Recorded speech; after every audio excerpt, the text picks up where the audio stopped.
البياع وانا بشتري السمك كان عايز يديني سمكة الطبار على انها سمكة بوري، عشان كده لازم نبدأ الاول نتعرف على سمكة البوري وسمكة الطبار. اللي في ايديا دول سمكتين بوري، وزن كل واحدة فيهم حوالي 500 جرام، يعني 2 في الكيلو. لما نيجي نعمل سمك الفسيخ ما يقلش الوزن عن كده عشان بيخس لسه بعد التمليح. وفي ناس كتير جدا بتعمل سمك الطبار بتعمله فسيخ بس في الوقت اللي يكون فيه مبطرخ. تعالي بقى اقول لك ازاي تفرقي ما بين سمك البوري وبين سمكة الطبار. اول حاجة عندنا دماغ السمكة، لازم تكون عريضة، تاخد 3 صوابع بالظبط، يعني بنحط ال3 صوابع كده، دماغها بتبقى مستخبيه تحت صوابعك. شايفين المنظر عامل ازاي؟ سمكه الطبار بيكون راسها رفيعه جدا ومدببه من قدام.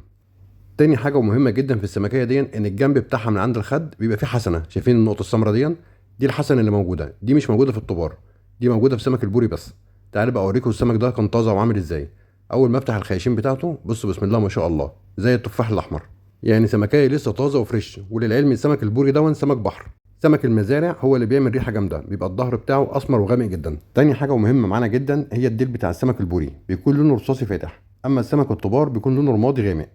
انا هخليكي وانت بتشتري السمك تعرفيه بالنظر بس من غير ما البياع يضحك عليكي. هتمسكي سمكه البوري كده بالطريقه دي، لو لقيت البطن بتاعها عامله بومبي زي ما انتم شايفين كده يبقى ده سمك بوري. سمكه الطبار بيكون بطنها عدله ومستقيمه.